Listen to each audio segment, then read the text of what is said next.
Let's not mince words. Chelsea's performance against Flamengo in the Club World Cup was a pathetic, embarrassing capitulation.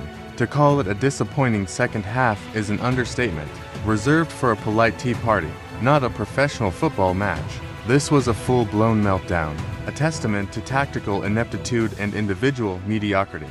They started with a glimmer of hope, a solitary goal from Pedro Neto that suggested, fleetingly, that they might actually understand how to play football. But that was a mirage. As soon as the second half kicked off, Chelsea reverted to type, a spineless, disorganized mess. Flamengo, far from being a world-beating side, simply played with some semblance of desire and cohesion, and it was enough to tear Chelsea apart. The equalizing goal was a farce of defending, a clear sign of players switching off, allowing Bruno and Reek to tap in with all the difficulty of a training ground drill. Then came the second, a truly dire moment where former Manchester City defender Danilo was allowed to waltz through a non-existent defense. This wasn't a moment of brilliance from Flamengo. It was a glaring indictment of Chelsea's shambolic backline. And Nicholas Jackson, Nicholas Jackson, for minutes after coming on as a substitute, he delivered a red card of truly astonishing idiocy.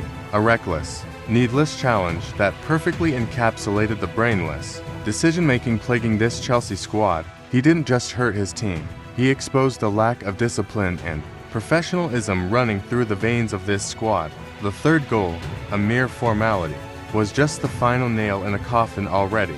Overflowing with Chelsea's shattered pride, Wallacian simply walked it in, practically mocking the flailing attempts of Chelsea's so-called defenders. This wasn't a defeat, it was a surrender. A team that supposedly boasts world-class talent and a hefty transfer budget looked utterly clueless against a side that simply had more heart and a clearer plan. Enzo Maresca's immediate substitutions after the equalizing goal were too little, too late, and ultimately ineffective. The damage was already done, and it was Chelsea's own making. If this is the standard Chelsea intends to set, then the future is not just bleak, it's a laughing stock. This was a shameful display that should prompt serious questions, not just about individual players, but about the very ethos and direction of this club.